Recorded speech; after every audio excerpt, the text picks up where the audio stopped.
This episode is produced by Pet Fox Studios. Pet Fox Studios is a recording studio in Morris, Minnesota. Visit petfoxstudios.com for more information.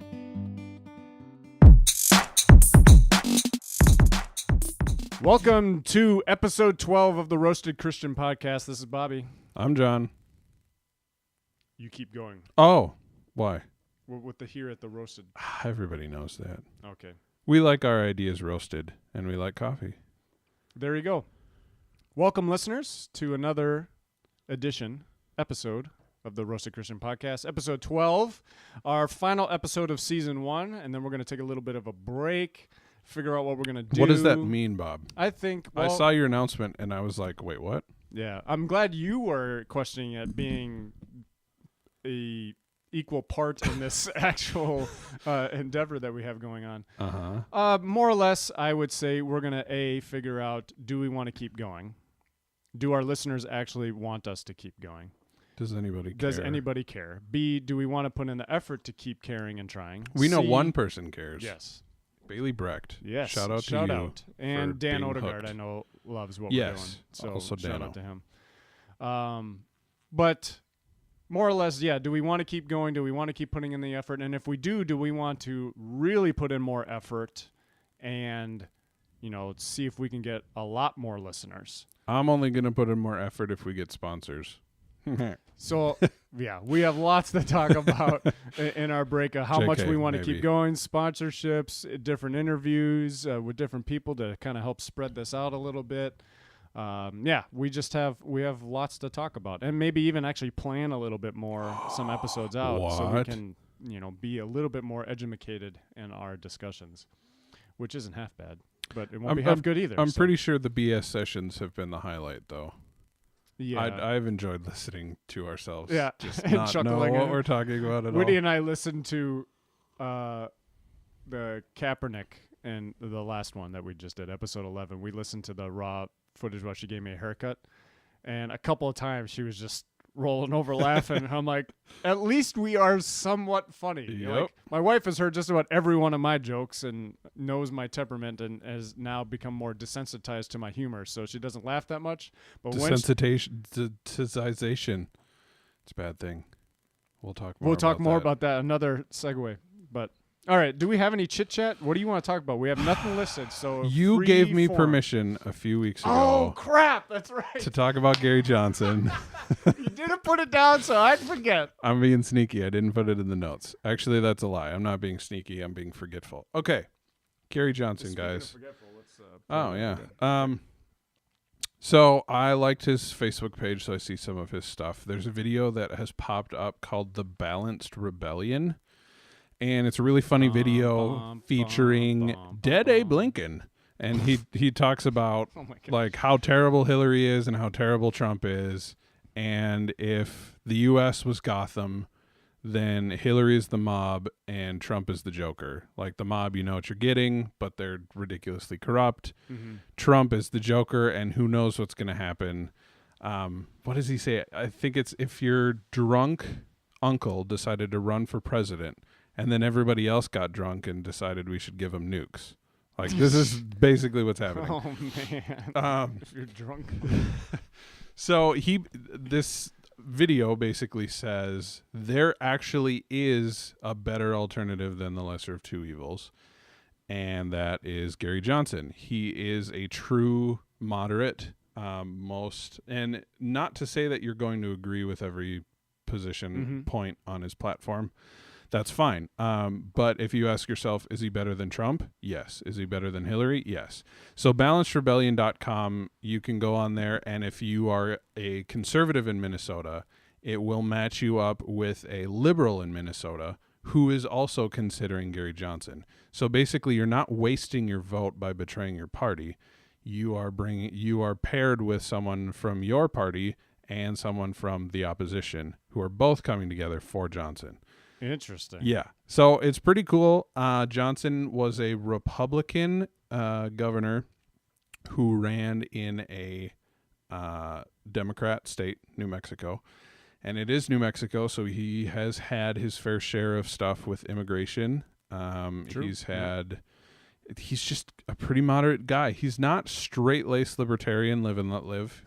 He's got a few ideas on regulating things, but as far as a person who's qualified to run as president, ethically, I think he's a winner. And even with his killing babies, okay with that. He is okay with that. He is not. He's not a raving pro-choicer. He's not interested in upsetting the system as it currently stands. Oh, sure. So if that's a make or break deal, I mean, for me, honestly, I have yet to see really any major ground taken by Republican candidates, even though that is their primary. We've got to get the religious right. Yep. We're going to do like the saving babies route. Nothing happens. Yep. So by and large, I've given up on conservatives. I don't think Trump's our answer for the pro-life kind of deal. I don't think Gary Johnson's gonna, start sacrificing babies in the streets or something. Like it's just not a concern. I do like he's the only candidate who is for term limits on Congress members. Nobody else is talking about that. He's big on that. So. Bobby's props to him. If nothing else, just check out his platform. You could go to iSide or something and fill out the deal and see how close you are to him. I just think he's much less extreme, and we don't really need extreme this time around. Like it's looking like either extreme will be our doom. So let's be a little more normal this time. Doom and gloom. It's obviously going to be the most important election that's ever happened in the history of the world. If you don't vote for the right candidate, this country's down. I don't know. All right. But yeah, we don't want to talk about politics every time. I've been pushing for Gary Johnson, and Bobby's been like, shut up, shut up, shut up. And he finally gave me permission, so there it is. There it is. You have your permission. And permission now revoked. No more talking. Now it's out. I don't have too much of a chit chat. I screwed up, most of the people who know me, I screwed up my calf and knee a couple weeks ago and starting the road of recovery. And I actually, first time I was able to drive my truck today that has a stick shift. So I have the clutch, which is my left leg, which is screwed up my left calf. And I'll tell you this, it definitely is more sore this morning now driving the truck in. But so what'd they tell you? Just walk it off? Well, they said I strained the calf in 2 spots, and I've been having pain in the front of my knee and kind of all surrounding in my knee relative to the calf strain. And after the week, the doctor said, if pain hasn't improved, call in and we'll start physical therapy. Well, pain was improving, so I was getting better up until that point. So I'm just continually testing it and seeing how much better it can get. And physical therapy, too, is going to be stretches and strength exercises to work on the muscles. So I'm like, well, I know a lot of those. I did physical therapy the first time I strained the tendon, that's gastrocnemius tendon that's connected to the calf. I've already done that. I already have that paper. So I'm like, well, maybe I just will try to do the same thing. So we're going that route. Physical therapy for me was good because I was never disciplined enough to do it on my own. Yeah. So I made big strides with my ankle when I was going, and then when I stopped, and they're like, yeah, do these like twice a day for 20 minutes. It was like, not happening. No. It's like band practice. Right. Yep. Like, hey, you want to be a better trumpet player, you got to practice 20 minutes 3 times this week on your scales. And I'm like, just the kidding. The beautiful thing is my dad had a fantastically easy signature to forge. So I don't think this is any surprise to my mom and dad that in the 4th and 5th grade I was forging signatures on my band practice reports. Oh, jeez. But I so did that. And I actually talked to Gracie. We went and had lunch yesterday, and I signed for the credit card. And I said, Gracie, do you see that signature? She's like, yep. And I'm like, you'll be able to forge that in no time. She starts kindergarten soon, or tomorrow. Nice. Way to start her early. Yep. Here you go, sweetheart. Learn how to do this, and you'll be on your way. Coffee. Coffee. Go. What are we drinking? We are drinking extremely fresh roasted. This is about as close to hot off the something is this the same that you can get. Berry? No. Okay. This is the Rwanda Karanga Gatesi. Gatesi. I don't know. Full City. Floral, fruited, caramelized sugars, citrus oils, and layered sweetness. Complex, bright, and clean. Where does a Rwanda sit on the light to dark spectrum? However light or dark you make it. Okay, how did you make this then? Is this light, medium, or This dark? is probably full city. Basically, I made sure we got the first crack, and right when I started to hear the second crack of the beans, which sounds like popcorn popping, okay, that's when I pull it. So again, remind me, full city when you're saying light to dark roast, what does full city mean? Well, is it full it's space city, CITY, or is it full city? Is it one full word? space city? Okay. I'm not sure why they came up with it. It seems like a weird label, but it's a color spectrum. Okay. So city is basically the minimum roast you need for drinkable coffee. Okay. Anything less than that, which still kind of scares me. Like I haven't gone for a city roast yet.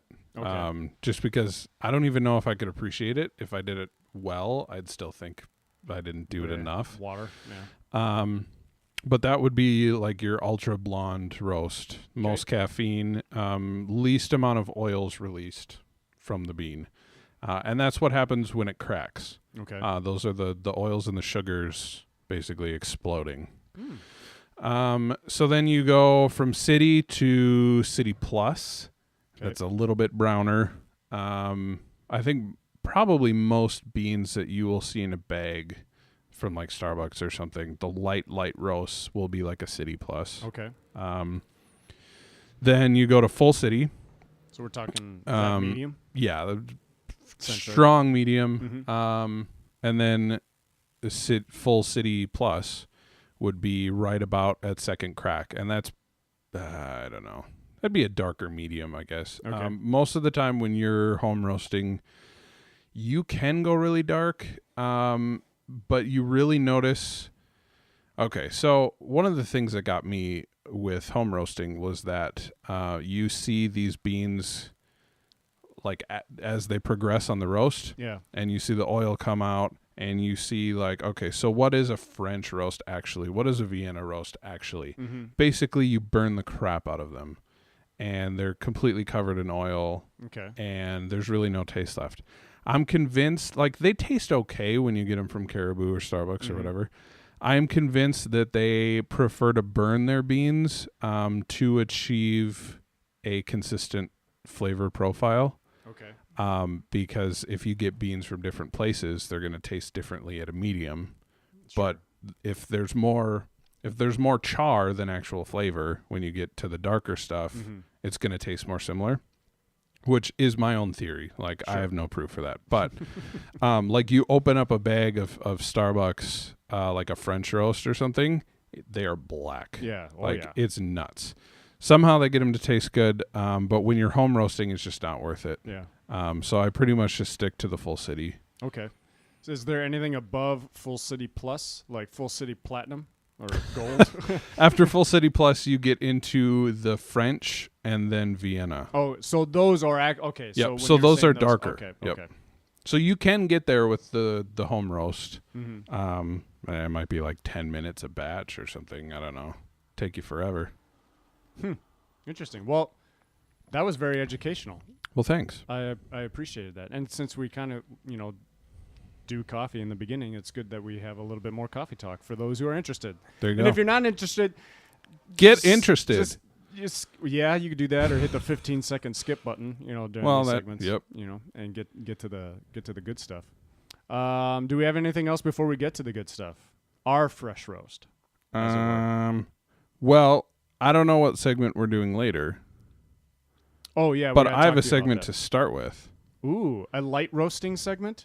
If you were to begin with, it's actually a really cool word that we can use lots.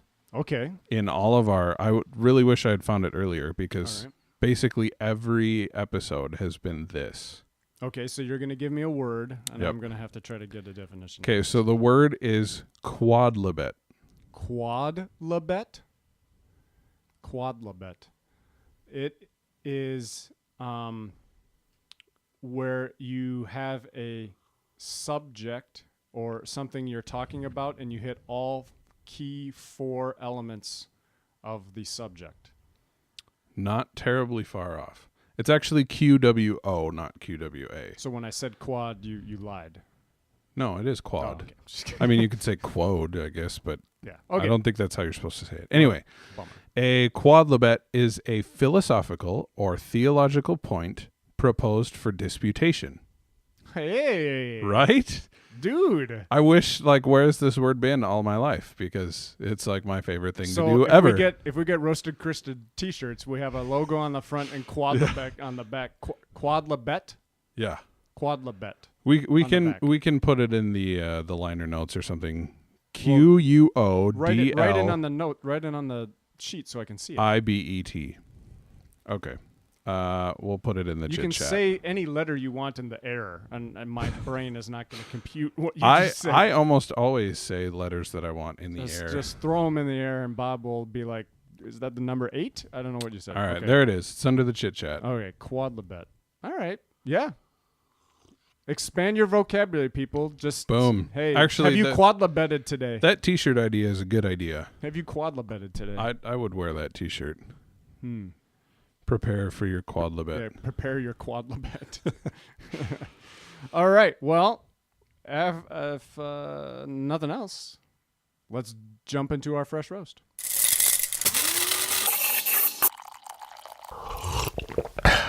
All right. So today, the episode title, you might be wondering, I'm maybe forecasting what the episode title is because I haven't actually written it out, but Harry Potter and the Yoga Instructor. A new movie that's coming out. All things demonic. Don't worry, no Christian will see it. Yep, that's okay. So, or will they? Will they? Okay, so Harry Potter, right? Halloween, yoga, horror movies, Dungeons and Dragons, Ouija boards. Wikipedia. What? Actually, in an extreme case. What do all these things have in common? John, why are we going to talk about these things? We're going to talk about it because I think that there's kind of a double standard, or at least there's an unclear line for Christians who are okay with entertainment. They don't want to get into the super nasty occult. Mm-hmm. So where do you draw the line? Okay. Basically, what I want to talk about is entertainment or media or whatever that contains an element of the supernatural, okay, without the context or paradigm of Christianity. Yep. Is it okay to observe? To what extent is it okay to participate in, or to, I don't know, are you going to hell if you dress up as Harry Potter for Halloween? So double whammy right there. You just double whammied everything into that. But I see a wide spectrum, and this is just from my own perspective growing up.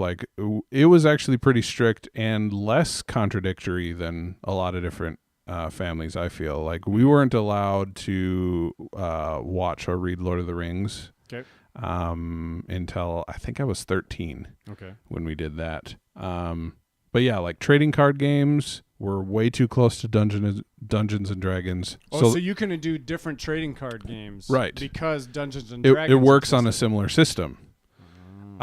So stuff like that. I got really, really into Star Wars when I was a kid, and that was banned because I was too into it. So part of it for me is okay, so we have the content. Is it a matter of the content in a vacuum is inherently bad? Is it a matter of our response to it, just finding kind of everything in moderation? Don't get too crazy. Or is all of this stuff fine? Are we as Christians, is it okay for us to delve into? Are we going to be possessed or oppressed by accident?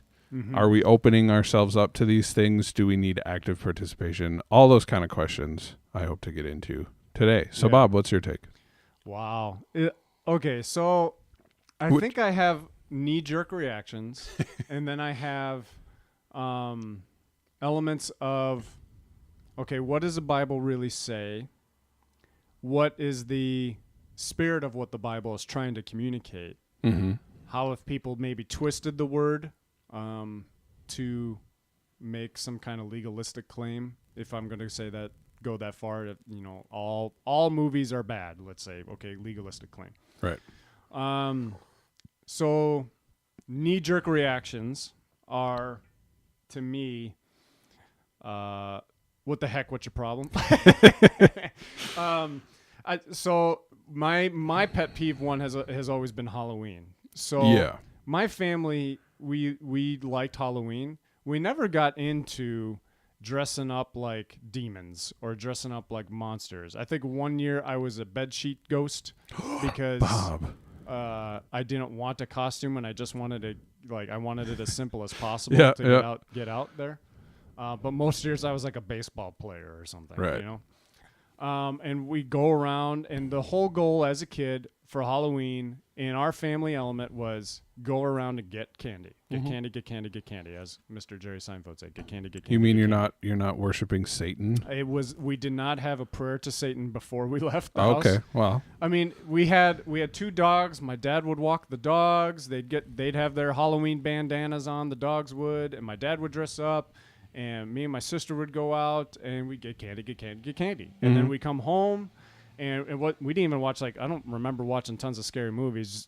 Sister, mom, dad, shout out to me if I'm forgetting a whole bunch of, repressed memories of evilness or something that we did. But pretty sure what we did was we'd got back, we'd dumped the candy in the middle of the floor, and we'd inspect it all, and then kept what was good, throw what was bad, and we'd be done. Yeah.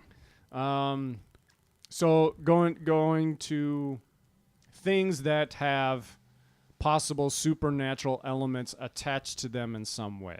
So like Harry Potter.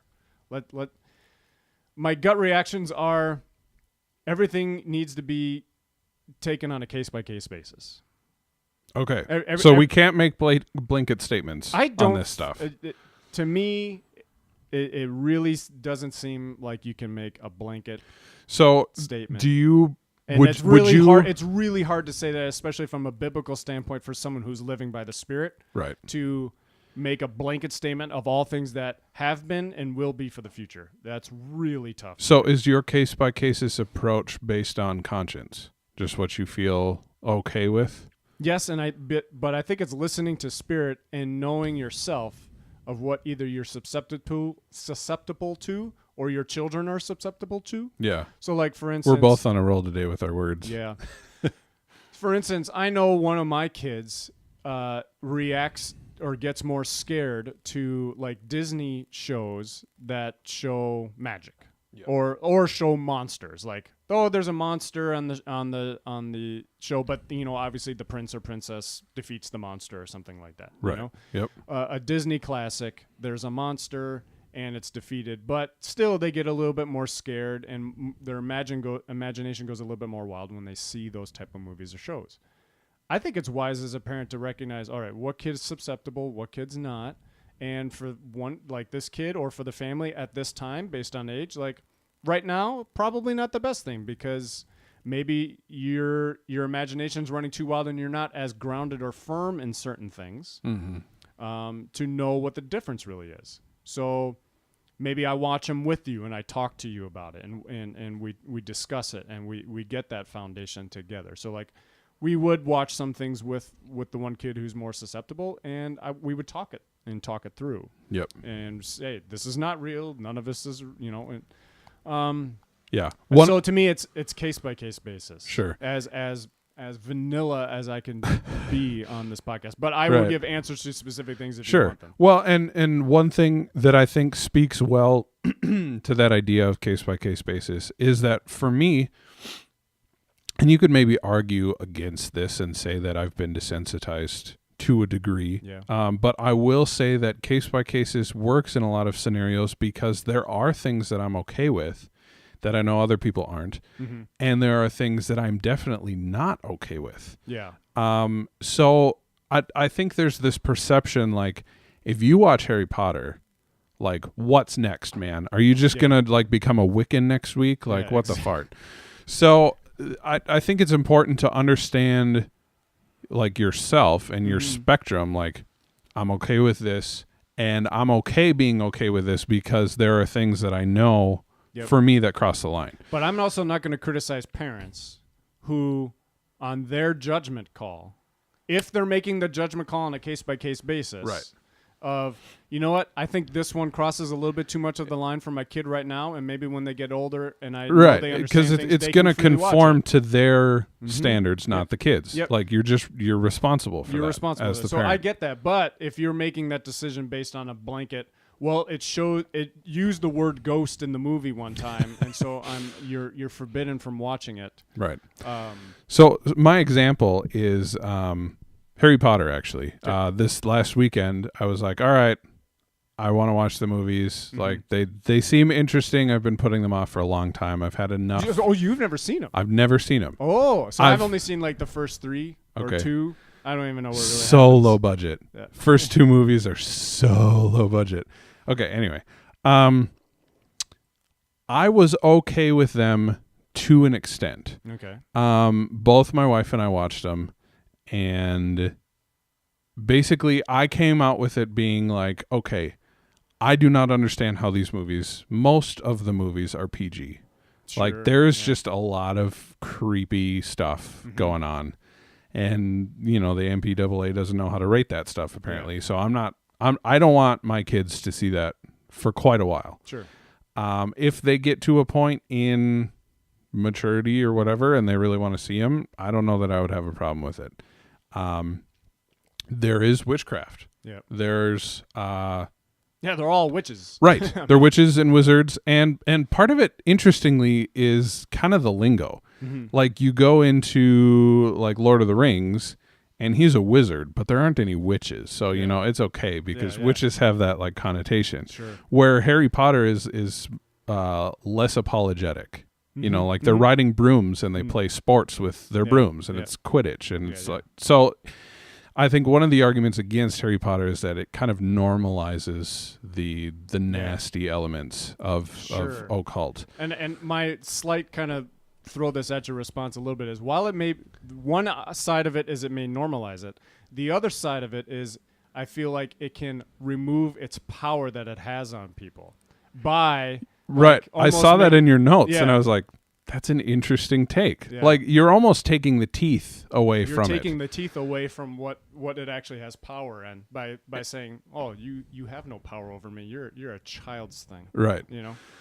Which is definitely an interesting but there's perspective. The other side of, well, then our children desensitization. I mean, like, I would probably freak out a little bit if Owen wanted to, like, ride a broomstick around the yard and get a wand from the forest. I'm like, okay, that's a problem. We need to talk about that. But I'm in a different place. Like, I'm not 6, so I can distinguish and be like, that's not something I'm going to participate in. Yeah. And I really don't think that I am being inherently harmed or made vulnerable to demonic influences by watching it. Yeah. Do you think that's a case-by-case basis? If you see something in a movie... it certainly can be, because I can't... For me, I'm the same way. Like, I could play any game. I could watch any movie, whatever. I ain't feeling anything. Like, it just doesn't...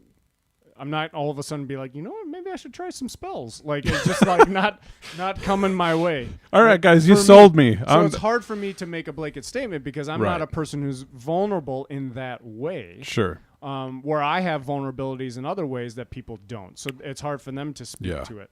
So that's why I say it's still got to be a case-by-case basis.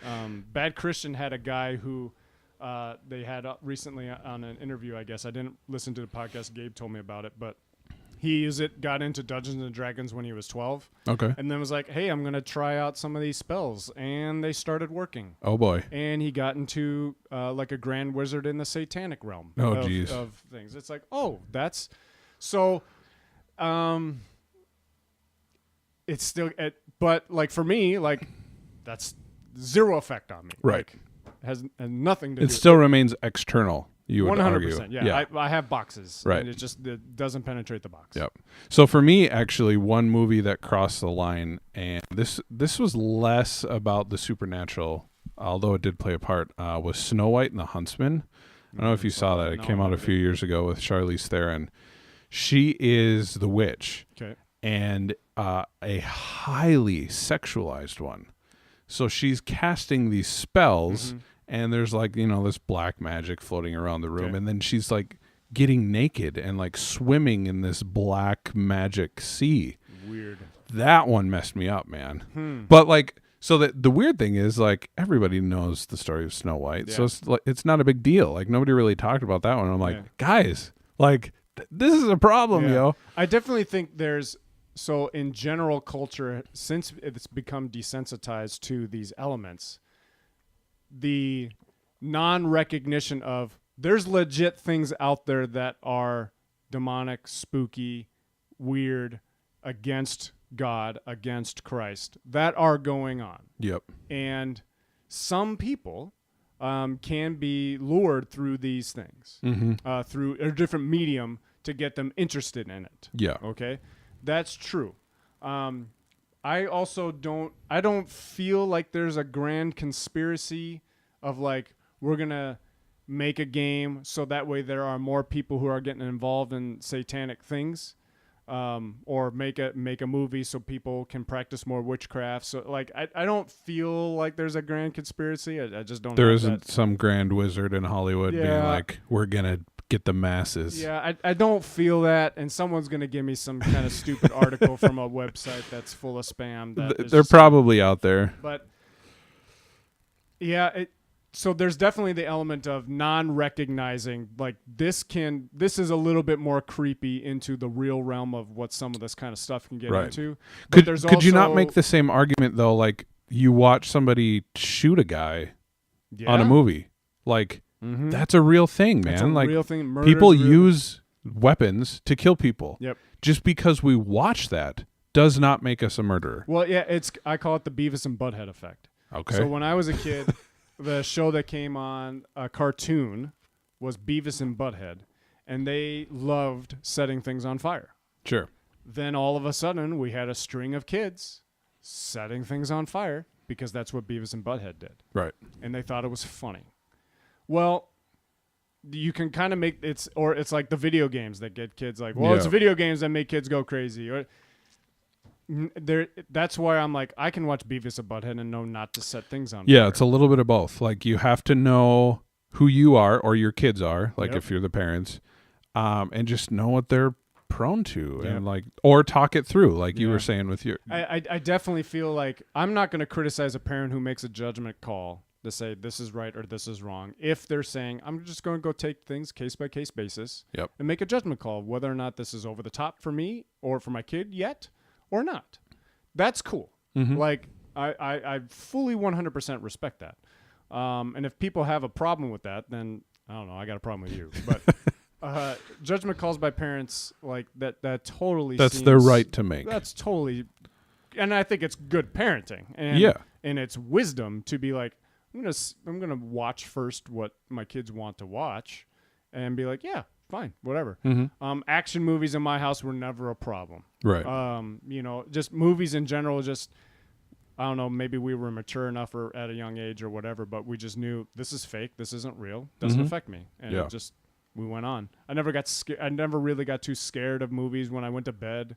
Got freaked out. If that is a case for you or a kid or something like that, like this affects me when I go, you don't watch the movie then. Right.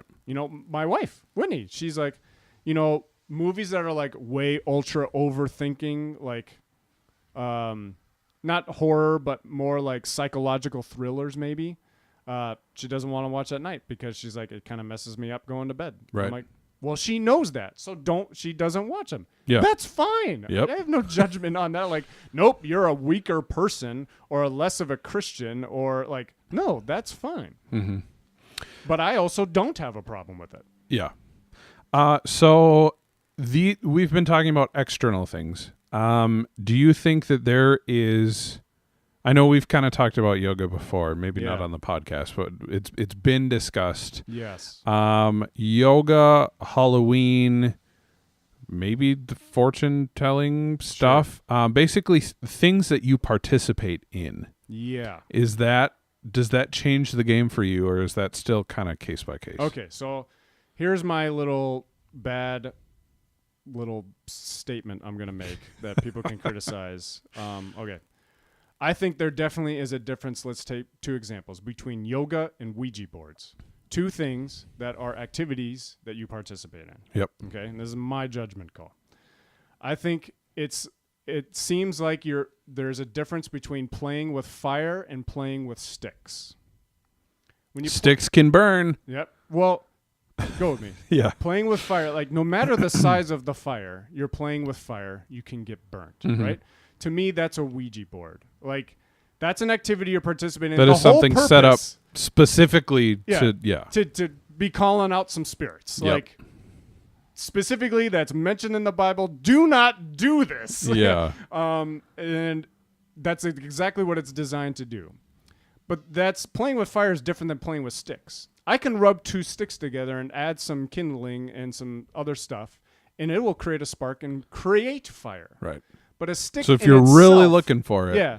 But a stick in itself is just a stick. And it can be used for 1,000 different things. And its main purpose is not to start a fire. All right. It's not to burn me as its purpose. To me, that's yoga. Okay. Yoga is stretching. No matter what the instructor is saying up front, no matter what people are like thinking about when they're doing the stretching, its inherent activity is stretching, not meditation.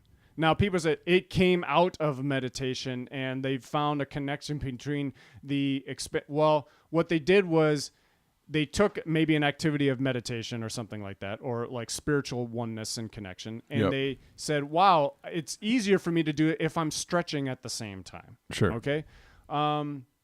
Whatever. They just added But they didn't invent stretching. They didn't invent stretching. Yeah. So to me, I think yoga and Ouija boards are totally different. Yeah. I think the biblical metaphor here would be like if yoga is meat, then you could sacrifice it to an idol. Yeah. I mean that's not good. Yep. It has potential to be bad. Yep. But it's just meat. And if it's a stumbling block for an individual, guess what? I'm not going to go force them to go do yoga. If they grew up sacrificing meat to idols, like we're not going to have a barbecue with them. We're not going to do that. But that doesn't restrict me from later buying the meat or going and doing yoga. Where like I went and did a yoga thing with Whitney at the Snap Fitness. Okay. And the guy was like, okay, breathe in and find your center of your, I'm like, whatever. I, pray at that time, or I think of something different, or I, whatever. I don't have to listen to them. I don't have to think of what he's saying me to think. Yeah. I can meditate on the Lord. I can meditate on Spirit. Is my God not bigger than that? And that's part of the thing, when these arguments come up and it's like, oh, you got to be careful. I will agree that there's a degree of caution that is not bad.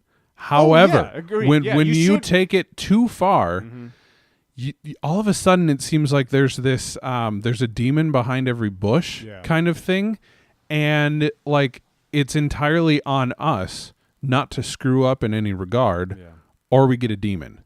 It's like, have we not been filled with the Holy Spirit?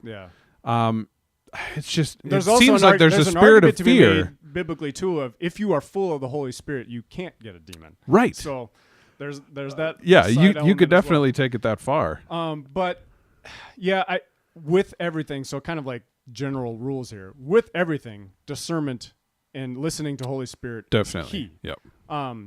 But I think there definitely is a difference between either games or activities or movies, things that are directly purposeful for calling spirits, mediums, black magic, witchcraft, whatever. Like, hey, you want to come to my witch party? We're going to try to cast some spells and see what happens. That's different than dressing as a cowboy and going door to door and getting candy. Now, I'm probably offending 80% of the people who listen to this for Halloween. I would agree. To me, Halloween's a buck. I Plus, can you get see people coming to your door Right. for free. Like, like you're getting the neighborhood to come to you. Right. How is this not an opportunity you take back for the Lord and say, my God is so much bigger than anything that can happen here. Yep. I'm going to be a blessing to people who come to me. Sure. On Halloween, and I'm going to bless them overtly with king-size candy bars. Maybe I have something attached to them or I'm not, but I'm just a blessing to them, and my kids can go out and meet. One of the things I love about it is I got to see my neighbors. Yeah, it's the best meet and greet you could come up with. It's an easy meet and greet.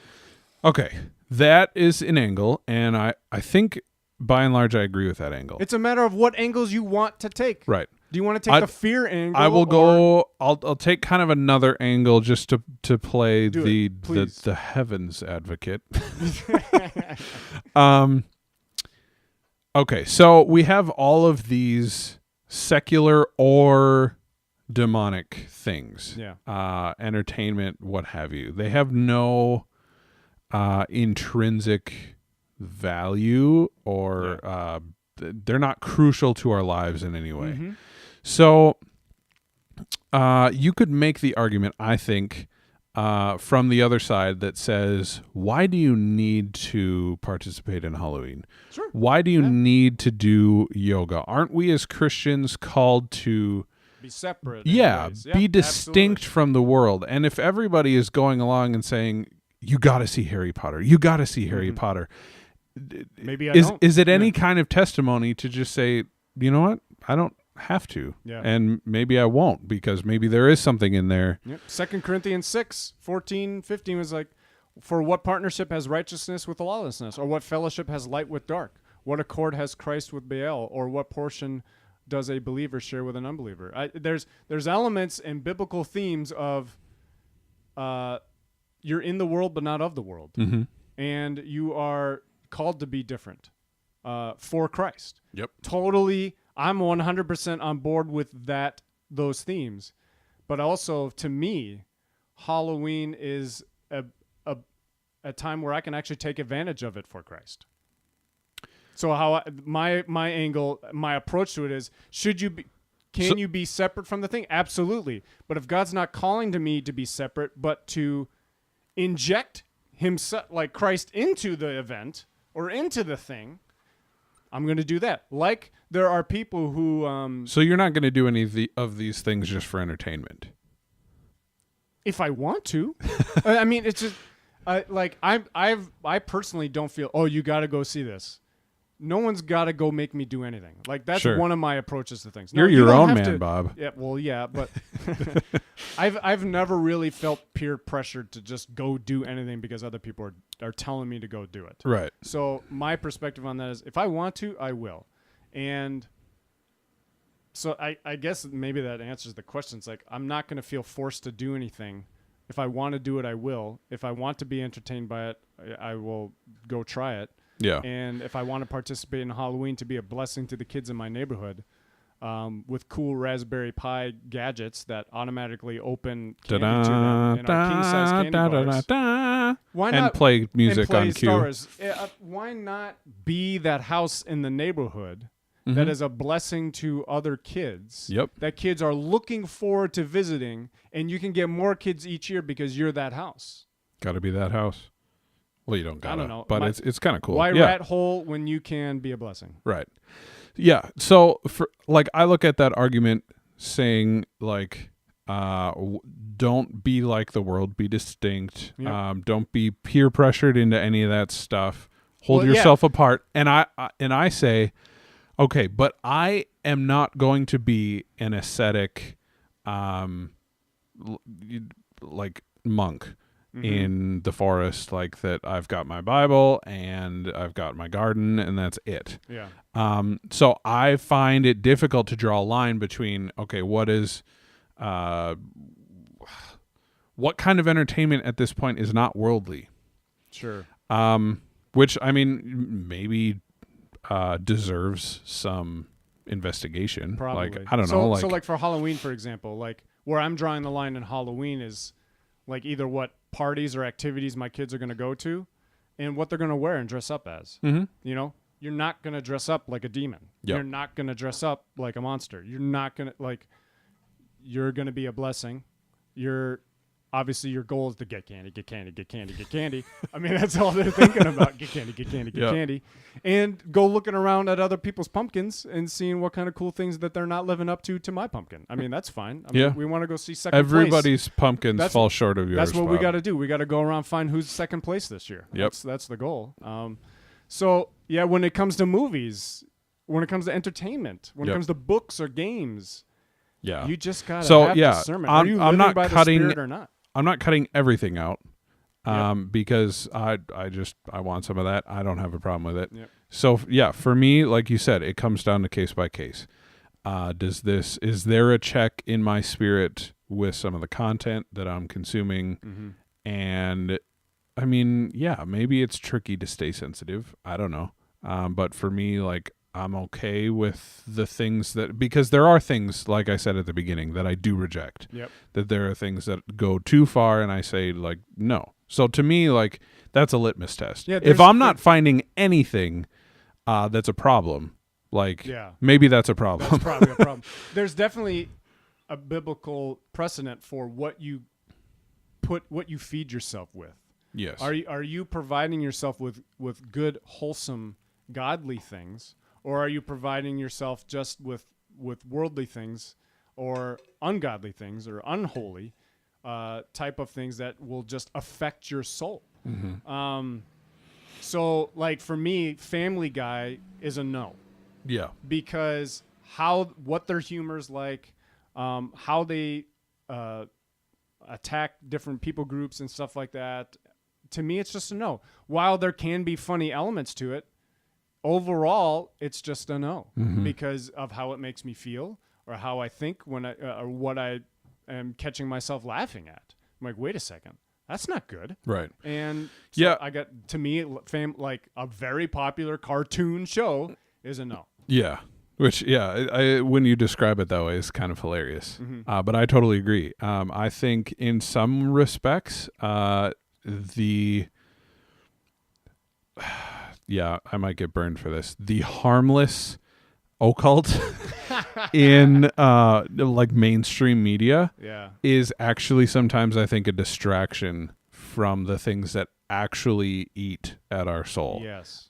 Things like just terrible humor. Yeah. That like just degrade people, and it's like, what? I mean, this is shaping our worldview on people. Like if we see like people like and like all we can think of is like terrible jokes or like I don't know. Like, well, I mean, let's take like Game of Thrones for example, right? Yeah. I've never seen an episode. All I've been told is like nakedness, sex. It's a porn fest up the wazoo, right? Literally. And boy. so, to me, that's just you don't need it. Yep. Why do you need it? Now because you can make the claims. Listen. Now this is all fantasy, but it's like it's representative of things that actually happened or not, or like you can make any show it's that based off the 100 Years War. I think. Like well, these things kind of happened. Sure, they happened. Doesn't mean I need to see it. Yep. It's not bringing any life to me, anything big, and I'm not entertained by porn. Yeah. So on television, I'm not making the distinction. Gabe's smiling. Well, I'm entertained by porn, just not on television. If there's commercials in between, it's just nope, it's not going to happen. I can't deal with that, right? To me, it's like that's a no-go show. Yeah, like I'm not going to watch that show. I'm not gonna. affect my okay, soul. so I know people who are okay with it. But some people are okay with it. Are you willing to say that that's a case by case? Yeah, That it you're still just is. not willing to go? It has to be. Yeah. Because to me, I know something like I would say that I would have more of a sensitivity to pornography as something that affects me, Yep. at my soul.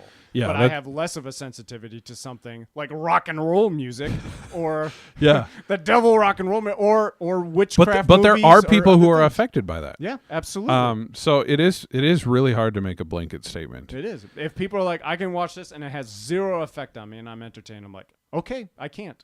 Yep. So when you have a Game of Thrones party, I'm not coming. And guess what? I don't feel bad that I'm not coming. I'm not offended that I'm excluded from your Game of Thrones party because it's so bad. I don't feel bad about it. So Right. Christians, let's stop feeling bad. Like the bait of Satan, what is that? Like offense. I Yep. think that's like there's an element of that that's kind of like actually maybe not right or whatever, but it's like people just I don't know. I don't know my thought. I'm going to think about it. That'll be a season 2 thing as offense maybe. I don't know. Yeah, that'd be a good one. We could talk about offense. But yeah, I don't know. Yep. Yeah, I started Game of Thrones based on a recommendation from a Christian dude who will remain nameless. And I got a season and a couple episodes in. And I was like, I could probably put up with this for a little longer. Because I've heard like season 4 and 5, maybe, like the sex is down. Yeah. You only see boobies like maybe once every 3 episodes instead of 2 or 3 times an episode. Sure. But I was just sick of it. Like it was too much for me. So I drew the line there and I said I was done. Yeah. I am still, I wish I could figure out, find out what the story is. Yeah. Because George R. R. Martin is a fantastic story weaver. But there are other and better stories out there. Did and this guy I'm just just create going to the stick story with those. hoping that it'd become a TV show so he could be on set when all these things are happening? I'm like, I don't know, man. Like I've heard interviews with him. He's kind of a weird little dude. I'm throwing out a conspiracy. Yeah, theory this round guy who comes up with these terrible things in his books, and he's got this weird little goblin cackle, and it's like, what is going on, man? He knows Hollywood's gonna just soak this Love it up. Yep. And he's been gonna be able to go see some boobies while he goes to work on a movie set. Yeah, I don't know. Yeah. That's Game of Thrones for you. Yeah, roasted. So, I think we made the distinction. It's case by case basis. Yoga, fine. Don't meditate on spirits. Halloween, fine. Don't dress up like demons. Stay sensitive. Fine if it's fine for you. Stay sensitive. Stay listening to the Holy Spirit. Yep. You can draw lines for your kids. That's your responsibility. I would discourage drawing lines for other people, especially on Facebook. Yep. I mean, if you really feel strongly about something, talk to them. Yeah. Talk to them in person. I'm concerned about this, and then leave it in their court. Fair. And if you're a Christian who's like, I don't want to listen to your concerns, you got a problem. Yeah. All right. So I think Harry Potter and the Yoga Instructor, that movie that doesn't exist, has been officially. If it comes out, I'd probably watch it. I'd watch it. I don't know. Harry Potter like stretching with his wand to play. People are giving me what weird wand faces. are you talking about, Bob? Yeah, that wand. The one that deals with magic. Yeah. Yep. Roasted. The magical wand. The magical wand. All right. We don't really have too much of a segment. We're running on time. Yeah. You know what? We're just going to say a thank you to all of our listeners. Yeah, this has been a fun season. This has been really fun, and I've enjoyed doing it, and I've enjoyed listening to people's feedback, and people have enjoyed it, not enjoyed it, criticized it.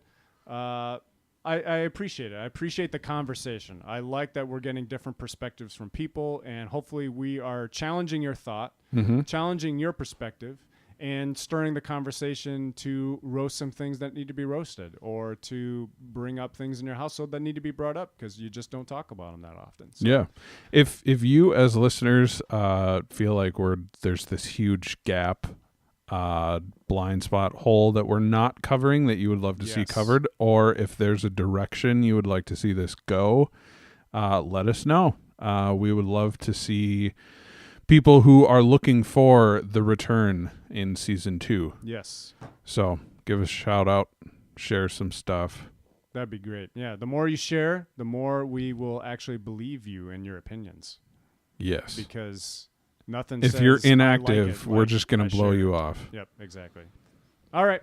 Well, this has been season 1 of the Roasted Christian Podcast. Woohoo! I'm Bobby. I'm John. Thanks for listening. You're welcome.